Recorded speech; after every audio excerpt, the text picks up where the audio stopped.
बिस्मिल्लाहिर्रहमानिर्रहीम। First year physics first year हम पढ़ रहे हैं। आज का हमारा लेक्चर नंबर 8 में हम डिस्कस करेंगे vector addition by its rectangular components. Rectangular components हमने लास्ट 2 लेक्चर के अंदर हमने डिस्कस किया है कि रेक्टेंगुलर कंपोनेंट ऑफ वेक्टर क्या होता है, फिर हमने पढ़ा रेक्टेंगुलर कंपोनेंट ऑफ वेक्टर क्या होता है, फिर हमने देखा कि अगर हमें एक वेक्टर दिया गया हो, हमने उसके रेक्टेंगुलर कंपोनेंट्स हम किस तरह से फाइंड आउट करते हैं। उसके बाद हमने ये डिस्कस किया कि अगर हमें रेक्टेंगुलर कंपोनेंट्स दिए गए हों तो फिर हम वेक्टर कैसे फाइंड आउट करते हैं। आज हम बात करेंगे कि अगर हमारे पास 2 या 2 से ज़्यादा वेक्टर्स हैं और उनको हम उनका रिजल्टेंट फाइंड आउट करना चाहते हैं तो उनका हम रेक्टेंगुलर कंपोनेंट्स की मदद से हम किस तरह से रिजल्टेंट फाइंड आउट करेंगे। तो हम कहते हैं consider 2 vectors A and B. 2 हमारे पास वेक्टर्स हैं ए और बी, जिनको हम रिप्रेजेंट करेंगे ओ पी और ओ एम लाइन के साथ, जैसे कि फिगर में दिया गया है। और इसके अकॉर्डिंग टू अब हम एक फिगर बनाते हैं। फिगर ज़रा ध्यान से आप लोगों ने समझनी है क्योंकि ये सारे का सारा आर्टिकल फिगर के ऊपर ही चलता है हमारे पास। तो ये एक कोऑर्डिनेट सिस्टम है। मैं ज़रा बड़ी सारी डायग्राम बनाऊंगा ताकि आपको अच्छी तरह से समझ आ जाए। ये हमारे पास है रेक्टेंगुलर कोऑर्डिनेट सिस्टम। ये है एक्स एक्सिस और ये है हमारे पास वाई एक्सिस। ये हमारे पास एक 2 वेक्टर्स दिए गए हैं। एक हमें वेक्टर दिया गया है ओ पी, हमारे पास वेक्टर ए है, ये ओ पी हम कह देते हैं, और एक हमारे पास वेक्टर है ओ एम, ये हमारे पास बी वेक्टर है। अब मैं क्या करता हूँ, हेड टू टेल रूल के मुताबिक इसको उठाता हूँ, इसकी टेल को मैं ज्वाइन कर देता हूँ, इस वेक्टर ए के हेड के साथ मैं ज्वाइन कर देता हूँ। तो यहां से मैं इसको उठा रहा हूं, यहां से उठा के इसको मैं इधर लेके जा रहा हूं, सेम डायरेक्शन के साथ मैं इधर ले गया हूं। ये मेरे पास आ गया है वेक्टर बी। अब ये ओ एम जो है वो इधर चला गया यहां पर। अब इसका अगर मैं रिजल्टेंट वेक्टर ड्रा करूं, अगर आप देखें जरा तवज्जो के साथ, अगर आप देखें तो रिजल्टेंट वेक्टर अगर मैं ड्रा करूं तो वो रिजल्टेंट वेक्टर होता है हमारे पास वेक्टर ए की टेल को मैं ज्वाइन करूंगा, फर्स्ट वेक्टर की टेल को मैं ज्वाइन करूंगा लास्ट वेक्टर के हेड के साथ, हम कंसाइड कर देते हैं। ये हमारे पास है लास्ट वेक्टर का हेड। ये हमारे पास आ गया है रिजल्टेंट वेक्टर आर, और ये इक्वल टू है ए प्लस बी के, ये हमारे पास है। लेकिन हमने फाइंड आउट करना है चूंकि बाय रेक्टेंगुलर कंपोनेंट्स, यानी ए और बी के रेक्टेंगुलर कंपोनेंट्स की मदद से। तो अब हम क्या करने जा रहे हैं, अब हम इनके रेक्टेंगुलर कंपोनेंट्स ड्रा करते हैं। जिस तरह से हमने पीछे पढ़ा था कि वेक्टर ए के अगर हमने रेक्टेंगुलर कंपोनेंट्स फाइंड आउट करने हैं तो हम यहाँ इसके हेड से हम एक्स एक्सिस और वाई एक्सिस पर परपेंडिकुलर ड्रा करते हैं। तो हमारे पास इसके जो रेक्टेंगुलर कंपोनेंट्स बनते हैं, जरा तवज्जो से आपने देखने हैं, ये वाले हमारे पास इसके रेक्टेंगुलर कंपोनेंट्स बनेंगे। ये हमारे पास बनेगा ए वाई और ये हमारे पास बन जाएगा ए एक्स। इसी तरह से अगर हम इस चीज़ को कंसिडर कर लें कि ये हमारे पास है, इसके लिए ये एक्स एक्सिस है, ये वेक्टर बी के लिए ये अगर हम लाइन ड्रा कर लें इसके पैरेलल बिल्कुल, तो यहाँ से हम एक परपेंडिकुलर ड्रा करेंगे नीचे की जानिब, यहाँ तक जो है ये हमारे पास बन जाएगा बी वाई और ये हमारे पास बन जाएगा बी एक्स। ये ज़रा अब आपने तवज्जो करनी है। ये हमारे पास है इसके रेक्टेंगुलर कंपोनेंट्स ए एक्स और ए के, और ये बी के हैं। ए एक्स ये बी एक्स है, ये ए वाई और ये बी वाई है। अगर आप देखें थोड़ी सी तवज्जो करें तो ये वाली लाइन जो है इस लाइन के बिल्कुल पैरेलल है। अगर मैं इसके इक्वल यहाँ तक कट ले लूँ, यहाँ तक जो है इक्वली कट ले लूँ, तो ये वाला जो हिस्सा है यहाँ से लेके यहाँ तक, अगर मैं इसको कुछ नाम दे दूँ ओ पी एम, यहाँ पर मैं नाम दे दूँ क्यू, यहाँ पर मैं नाम दे दूँ आर, यहाँ पर मैं नाम दे दूँ एस। तो अब अगर हम थोड़ा सा अगर गौर करें तो जितना पी से क्यू है उतना ही एस से आर है। हमने इक्वल वेक्टर्स पढ़े हुए हैं। If 2 vectors have same magnitude and same direction these are called equal vectors. तो यहाँ पर अगर आप देखें जितना P से Q है उतना S से R है। So I can say that S R B X, S R को मैं BX कह सकता हूँ क्योंकि दीज आर इक्वल। इसी तरह से SP जो है वो RQ के आपको नजर आ रहा है, बड़ा ही क्लियरली आपको पता चल रहा है यहाँ पर कि ये इस चीज के इक्वल है। ये मेरे पास आ जाएगा यहाँ पर AY। तो अगर अब आप गौर करें, थोड़ा सा ध्यान दें, ये मेरे पास है रिजल्टेंट वेक्टर R यहाँ तक। तो अगर मैं इसके परपेंडिकुलर ड्रा करूं अलग से, अगर आप जरा थोड़ा सा तवज्जो दें यहाँ पर, ये सिर्फ अगर मेरे पास रिजल्टेंट वेक्टर R है तो यहाँ से अगर मैं ड्रा करूंगा तो ये मेरे पास क्या आएगा आर एक्स और ये मेरे पास क्या आएगा आर वाई। बिल्कुल इसी तरह से यहाँ पर मैं एक अलग से थोड़ा सा इसको रिप्रेजेंट करने के लिए ताकि आपको समझ आ जाए कि ये वाली जो चीज़ है ये यहाँ से लेके यहाँ तक ये क्या है हमारे पास आर वाई है। और यहाँ पर अगर आप थोड़ा सा तवज्जो करें ये जो आर वाई इधर अगर आप थोड़ी सी तवज्जो करेंगे यहाँ से लेके यहाँ तक जो है हमारे पास यहाँ तक यहाँ पर जो यहाँ तक जो स्ट्रेट लाइन आ रही है हमारे पास यहाँ तक जो ये वाली जो चीज़ है ये हमारे पास है आर वाई। ये हमारे पास डायग्राम इसकी। तो यहाँ से क्लियरली नजर आ रहा है कि ये जो इसके एक्स कंपोनेंट्स हैं हमारे पास ये जो इसके एक्स कंपोनेंट है हमारे पास ये रिजल्टेंट वेक्टर के एक्स कंपोनेंट के इक्वल है। दोनों को अगर हम ऐड करें ए का एक्स कंपोनेंट और बी का एक्स कंपोनेंट तो ये आर एक्स के इक्वल आ रहे हैं। इसी तरह से अगर मैं ए का वाई कंपोनेंट और बी का वाई कंपोनेंट ऐड करूं तो ये आर वाई के इक्वल आ रहे हैं। यही चीज हमने ऊपर जो है वो डिस्कस की है कि दो वेक्टर्स हैं हमारे पास ए और बी हैं जिनके रिप्रेजेंटेटिव लाइंस ओ पी और ओ एम है। यहाँ पर देखें ओ पी और ओ एम दो रिप्रेजेंटेटिव लाइंस हैं। इनको मैंने according to head to tail rules add किया। जब मैं हेड टू टेल रूल के मुताबिक ऐड करता हूं तो r is equal to A plus B. It means हम इसको इस तरह से भी रिप्रेजेंट कर सकते हैं। अगर आप देखें थोड़ा सा तवज्जो करें तो हमारे पास ये जो हमारे पास r है वो हमारे पास रिप्रेजेंट कर रहा है ओ एम से। ओ एम जो है दैट्स इक्वल टू ये जो ओ से किधर तक है ये हमारे पास आर ओ एम जो है ये इक्वल टू आ रहा है ए प्लस बी के हमारे पास आ रहा है। अब अगर हम तवज्जो दें ओ से एम तक जो है ओ से एम तक ये हमारे पास बड़ा ही क्लियरली नजर आ रहा है ओ से आर तक और आर से एम तक। बिल्कुल इसी तरह से हम इसको ओ से एम तक इसको हम इस तरह से भी लिख सकते हैं O P plus P M. इन दोनों को अगर हम ऐड करें तो ये इसके इक्वल टू आ जाएगा ओ पी प्लस जो है वो पी एम। अगर हम इसको रेक्टेंगुलर कंपोनेंट्स की फॉर्म में लिखें अगर हम इसको किस फॉर्म में लिखें रेक्टेंगुलर कंपोनेंट्स की फॉर्म में लिखें आर को तो यहाँ पर अगर हम इसको रेक्टेंगुलर कंपोनेंट्स की फॉर्म में लिखेंगे जिस तरह से यहाँ पर मैंने डायग्राम बनाई है तो आर इज इक्वल टू हमारे पास आ जाएगा R X I plus R Y J. ये हमारे पास आ जाएगा। और इसको हम किस तरह से फिर लिखेंगे ये हमारे पास जो ओ एम होगा ये जो हमारे पास ओ एम होगा इधर मैं यहाँ पर यूज कर रहा हूं ओ एम जो है ये इक्वल टू अगर हम रिजल्टेंट वेक्टर में लिखें आर एक्स जो है ओ से आर तक आ जाएगा प्लस जो है वो हमारे पास क्या आ जाएगा आर से एम तक। ये हमारे पास आ जाता है। असल में दो फॉर्म्स हमारे पास बन रही हैं। ये वाली चीजें जो है इनको हमने ज़हन में रखना है। इसी के मुताबिक अब हम चलेंगे। By drawing the rectangular components of vector A and D as shown in figure हमने रेक्टेंगुलर कंपोनेंट्स को ड्रा किया और इसके मुताबिक हमने आर वेक्टर को हमने फाइंड आउट किया। अगर हम वेक्टर्स को ऐड करें तो भी हमारे पास आर आ जाता है और अगर हम आर के रेक्टेंगुलर कंपोनेंट्स फाइंड आउट कर लें आर एक्स और आर वाई तो भी हम आर की वैल्यू फाइंड आउट कर सकते हैं। अब इसके लिए हम पहले फाइंड आउट करते हैं आर एक्स।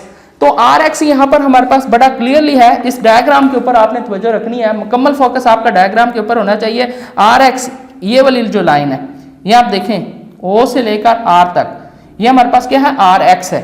यहाँ पर मैं थोड़ा सा चेंज कर देता हूँ चूंकि हमारे पास रिजल्टेंट वेक्टर आर चल रहा है तो मैं इसको नाम कुछ और दे देता हूँ ताकि आपको समझने में आसानी हो। यहाँ पर हम इसको नाम दे देते हैं एन का नाम दे देते हैं ताकि हमें समझने में आसानी रहे। इसको मैं एन का नाम दे देता हूँ। ओ से ये जो हमारे पास है ओ से एन तक होगा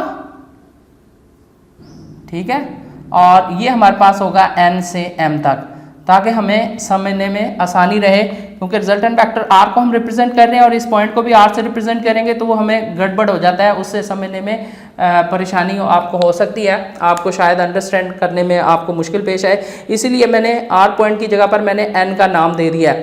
तो यहाँ पर दोबारा से क्लियरली देख लें ओ एम हमारे पास रिजल्टेंट वेक्टर आर है और ओ से एन तक इसका रिजल्टेंट वेक्टर एक्स है हमारे पास प्लस जो है हमारे पास जो है यहाँ से लेके यहाँ तक ये आर वाई इसका दूसरा जो है वो रेक्टेंगुलर कंपोनेंट्स है हमारे पास। अब हम एक्स कंपोनेंट की बात करें तो यहाँ से लेके यहाँ तक ये जो एक्स कंपोनेंट है हमारे पास आर एक्स ये इज इक्वल टू आ जाएगा हमारे पास। अगर हम देखें ओ से एन तक दिस इज इक्वल टू हमारे पास आ जाएगा ओ एस प्लस जो है वो हमारे पास आ जाएगा एस एन। यानी O से N तक हमारे पास Rx है, तो ये इक्वल टू आ जाएगा Ax प्लस Bx। अगर हम इसको वेक्टर फॉर्म में लिखें इसी चीज को, तो Rx इज इक्वल टू हमारे पास आ जाएगा Ax प्लस Bx I के। हम इस तरह से इसको लिख सकते हैं। इसी तरह से अब हम अगर y कंपोनेंट की बात करें, ry की अगर हम बात करें, n से m तक जो है हमारे पास, n से m तक हमारे पास इक्वल टू होगा nq, ये वाला यहां पर तो जो आपने करनी है n से q तक और प्लस q से m तक, प्लस q से m तक। तो हमारे पास nm जो है ये ry के इक्वल है, ये वाला यहां से लेके यहां तक ये ry के इक्वल है, और ये is equal to this one किसकी चीज के है, ay प्लस by के। अगर हम इसको भी वेक्टर फॉर्म में लिखें तो ये हमारे पास आ जाता है ay प्लस by भी हम यूज कर लेते हैं इसके लिए। ये हमारे पास आ गया x और y कंपोनेंट। जब हमारे पास x और y कंपोनेंट आ जाते हैं तो हमने पीछे फॉर्मूला पढ़ा हुआ है मैग्नीट्यूड फाइंड आउट करने का, a की हमने फाइंड आउट किया था। उसके अंदर हमने पढ़ा था कि उसके जो रेक्टेंगुलर कंपोनेंट्स होते हैं उनका आपने लेना है, उनकी मैग्नीट्यूड अगर फाइंड आउट करनी है तो रेक्टेंगुलर कंपोनेंट्स की आप मैग्नीट्यूड का स्क्वायर लें और उसके ऊपर स्क्वायर रूट ले लें तो आपके पास वैल्यू आ जाती है। यानी अगर आप इसकी मैग्नीट्यूड फाइंड आउट करते हैं r की, तो ये r की मैग्नीट्यूड जो है वो आपकी इक्वल टू होगी, r की जो मैग्नीट्यूड है वो इक्वल टू होगी rx का स्क्वायर प्लस ry का स्क्वायर। यहां पर आप मैग्नीट्यूड पुट कर दें, इसको आप कह दें इक्वेशन नंबर 1 का नाम दे दें इसको। यहाँ पर जो है डेट्स आपके पास इक्वेशन नंबर 1 है और ये आपके पास है इक्वेशन नंबर 2 यूजिंग 1 एंड 2। यहाँ पर आप यूज कर ले यूजिंग 1 एंड 2, 1 और 2 को आप यूज कर ले, तो यहाँ पर आपके पास r इज इक्वल टू आ जाएगा rx। आप देखें इक्वल किस चीज के है, ax प्लस bx के, ax प्लस bx का square plus ay plus by का स्क्वायर। अगर आप सेकेंड वन को यूज करेंगे तो ये आपके पास आ जाएगी r की मैग्नीट्यूड। क्लियरली आपके पास बड़ा वाज़ेह आपको नजर आ रहा है कि Rs is equal to ax plus bx और Ry is equal to ay plus by के। ये हमारे पास आ जाती है magnitude of resultant vector r की। अब हमने डायरेक्शन फाइंड आउट करनी है, तो डायरेक्शन के लिए हमारे पास बड़ा सिंपल सा फॉर्मूला है, theta is equal to tan inverse ry बटा rx। यहां पर भी हम यूज करेंगे 1 एंड 2 को, यूजिंग 1 एंड 2, 1 और 2 को अगर हम यूज कर लें यहां पर, तो थीटा इज इक्वल टू आ जाएगा आपके पास टेन इनवर्स ry की वैल्यू आपके पास क्या है, ये दी हुई ay प्लस by ओवर क्या आ जाएगा ax प्लस bx। 1 को हमने यूज कर लेना है, तो ये हमारे पास इक्वेशन नंबर आ जाती है 3rd, ये हमारे पास आ जाती है 4। 3rd और 4 को हम यूज करते हुए हम resultant vector r find out कर सकते हैं। ये हमारे पास मेथड, लेकिन ये था 2 वेक्टर्स के लिए। अब अगर हमें n वेक्टर्स दिए गए हों तो फिर क्या होगा, हमारे पास बड़ा क्लियरली नजर आ रहा है यूजिंग 3 एंड 4। 3 और 4 को हम इस्तेमाल करते हुए हम फॉर n वेक्टर्स के लिए भी मैग्नीट्यूड और डायरेक्शन फाइंड आउट कर सकते हैं। किस तरह से, देखें यहाँ पर हमने x कंपोनेंट ऐड करने हैं और यहाँ पर हमने क्या करने हैं, y कंपोनेंट्स ऐड करने हैं। यानी x के अंदर x करते जाए और y के अंदर क्या करते जाएं, y करते जाएं, तो r इज इक्वल टू आपके पास आ जाएगा ax plus bx plus cx plus अपसॉन जितने भी हैं उनका स्क्वायर लें, प्लस इसी तरह से y component ay plus by plus cy अपसॉन इनका आप स्क्वायर ले लें, तो ऊपर आप स्क्वायर रूट ले लें, ये आपके पास मैग्नीट्यूड आ जाएगी। इसी तरह से डायरेक्शन के अंदर है टेन इनवर्स, आप ऊपर y वाले ऐड करते जाएं ay plus by plus cy plus अपसॉन, और नीचे जो है वो x वाले आ जाएंगे ax plus bx plus cx plus अपसॉन, ये आपके पास आ जाते हैं।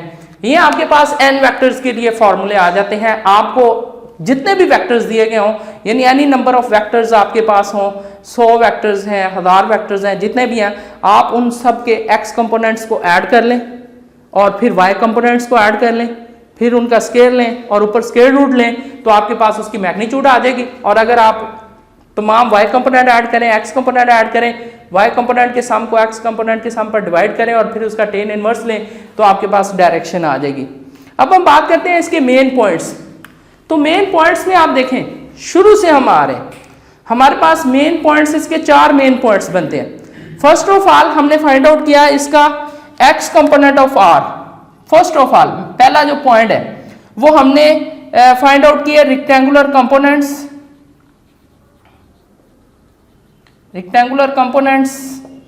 Of A and B. Second point पे हमने क्या किया, हमने X and Y components of R, यानी रिजल्टेंट वेक्टर आर के हमने एक्स और वाई कंपोनेंट्स निकाले by adding the rectangular components of A and B, A और बी के एक्स और वाई कंपोनेंट्स को ऐड करते हुए। नंबर थर्ड पॉइंट पर हमने क्या किया, मैग्नीट्यूड ऑफ आर की मैग्नीट्यूड हमने फाइंड आउट की यूजिंग दिस फॉर्मूला, ये वाला फॉर्मूला हमारे पास जो दिया हुआ है ए एक्स स्क्वायर प्लस ए वाई स्क्वायर की मैग्नीट्यूड जो है ये हमने फाइंड आउट की यूजिंग दिस फॉर्मूला। और 4 नंबर पर हमने फाइंड आउट की डायरेक्शन ऑफ आर की हमने डायरेक्शन फाइंड आउट की यूजिंग बाय दिस फॉर्मूला। ये हमने फॉर्मूला इस्तेमाल करते हुए theta is equal to tan inverse A Y बटा ए एक्स। ये हमारे पास इसके मेन पॉइंट्स हैं 4 कि हमने first of all vector A और बी के रेक्टेंगुलर कंपोनेंट्स फाइंड आउट करने हैं। जब इनके रेक्टेंगुलर कंपोनेंट्स फाइंड आउट हो जाएंगे फिर X component and Y component of R निकालना है by adding X component and by adding Y components. उसके बाद हमने मैग्नीट्यूड फाइंड आउट करनी है बाय दिस फॉर्मूला, फिर हमने डायरेक्शन फाइंड आउट करनी है। अब लास्ट में है कि आर वेक्टर जो है, ये जो रेक्टेंगुलर कोऑर्डिनेट सिस्टम है, रेक्टेंगुलर कोऑर्डिनेट सिस्टम के अंदर ये जो आर वेक्टर है इसकी डायरेक्शन कहाँ पर होगी, ये हमने फाइंड आउट करने जा रहे हैं। हम इसके ऊपर अब आपने थोड़ी सी तवज्जो से जरा बात को समझना है, अंडरस्टैंड करना है। ये मैं रेक्टेंगुलर कोऑर्डिनेट सिस्टम बना रहा हूँ, आप लोगों के सामने एक छोटी सी डायग्राम है, ये आपने बनानी है, ये आपको पता भी होनी चाहिए। ये हमारे पास है पॉजिटिव एक्स एक्सिस, ये हमारे पास है पॉजिटिव वाई एक्सिस, ये हमारे पास है नेगेटिव एक्स एक्सिस, ये हमारे पास है नेगेटिव वाई एक्सिस, ये हमारे पास ओरिजिन है। इसको हम आपको पता है कि फर्स्ट क्वाड्रेंट बोलते हैं, ये हमारे पास है सेकंड क्वाड्रेंट और ये हमारे पास है थर्ड क्वाड्रेंट और ये हमारे पास है फोर्थ क्वाड्रेंट। अब इसके अंदर अब आपको नजर आ रहा है फर्स्ट क्वाड्रेंट के अंदर एक्स और वाई दोनों पॉजिटिव है, सेकंड क्वाड्रेंट में आपको नजर आ रहा है कि एक्स नेगेटिव है वाई पॉजिटिव है। हमेशा याद रखें पहले एक्स कंपोनेंट को देखते हैं क्योंकि एक्स पहले आता है। थर्ड वन में देखें एक्स भी नेगेटिव है वाई भी नेगेटिव है और फोर्थ में देखें एक्स पॉजिटिव है वाई नेगेटिव है। इसका मतलब क्या हुआ, पहला पॉइंट ये है कि इफ अगर जो है X and Y component X and Y component of R positive हैं, then R lie in first quadrant, lie in first quadrant के अंदर लाई करेगा। आर एक्स और आर वाई मैं कह दूं यहां पे तो ज्यादा क्लियरली हो जाएगा। R X and R Y जो है अगर दोनों पॉजिटिव हैं तो ये फर्स्ट क्वाड्रेंट में लाई करेगा। नंबर 2, और ये एंगल कितना होगा, ये एंगल अब आपको नजर आ रहा है यहां पर, ये एंगल जो है वो थीटा 0 से 90 के दरमियान में होगा। यहां पर ही मैं बना देता हूं, ये 0 है हमारे पास, ये 90 डिग्री है। एंगल जरा मैं क्लियरली बना देता हूं ताकि आपको याद रहे, ये 0 डिग्री है, ऊपर वाली साइड से स्टार्ट हो रहा है, यहां पर 90 डिग्री है। इसको हम π/2 भी कहते हैं, ये ऑब्जेक्टिव में भी आता है, इसको आपने याद रखना है। ये हमारे पास है 180 डिग्री, यानी इसको हम पाई भी कहते हैं, और ये हमारे पास है 270 डिग्री यानी 3π/2 भी हम इसको कहते हैं, और इसके नीचे आ जाता है हमारे पास 360 डिग्री यानी 2π भी हम इसको कहते हैं। तो इट मीन ये लाई करेगा 0 से 90 या 0 से π/2 के दरमियान। सेकंड पॉइंट में अगर हम देखें, सेकंड पॉइंट के अंदर जो है, सेकंड पॉइंट पे आप देखें तो अगर आर एक्स जो है वो क्या है, नेगेटिव है, R X is negative and R Y is positive, ये पॉजिटिव है, देन जो आपके पास आर है या जो थीटा है, रिजल्टेंट वेक्टर जो है या एंगल जो थीटा है वो लाई करेगा इन सेकंड क्वाड्रेंट। आर जो है वो लाई करेगा, या थीटा आप कह दें, थीटा ऑफ आर जो है यानी डायरेक्शन ऑफ आर जो है वो लाई करेगा in second quadrant. Second quadrant के अंदर लाई करेगा आपके पास, सेकंड क्वाड्रेंट में लाई करता है। और एंगल क्या होगा, वो होगा 90 से 180 यानी π/2 से π तक। थर्ड पॉइंट के अंदर जो है अगर हम चलें तो थर्ड पॉइंट के अंदर अगर if Rx and Ry both negative, दोनों नेगेटिव हैं, देन R या थीटा जो है हम कह सकते हैं लाई करेगा इन थर्ड क्वाड्रेंट के अंदर लाई करता है। थर्ड क्वाड्रेंट के अंदर लाई करता है।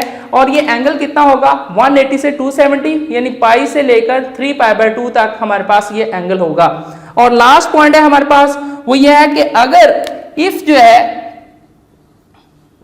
Rx जो है इज पॉजिटिव, ये पॉजिटिव है, एंड Ry इज नेगेटिव, ये नेगेटिव है आपके पास, तो देन R या थीटा जो है वो लाई करेगा इन फोर्थ क्वाड्रेंट के अंदर जो है वो लाई करेगा ये, यानी एंगल कितना होगा 3π/2 टू 2π यानी 270 डिग्री से 360 डिग्री तक। ये हमारे पास ऑब्जेक्टिव में भी आता है कि अगर Rx पॉजिटिव है और Ry नेगेटिव है तो बताएं ये किस क्वाड्रेंट में होगा, अगर दोनों पॉजिटिव हैं तो किस क्वाड्रेंट में होगा, अगर दोनों नेगेटिव हैं तो किस क्वाड्रेंट में होगा। या बात बात वो एंगल भी पूछ लेते हैं कि अगर आपके पास एंगल जो है वो 180 से 270 है तो देन बताएं कि ये कौन सा क्वाड्रेंट है, ये आपको पता होना चाहिए।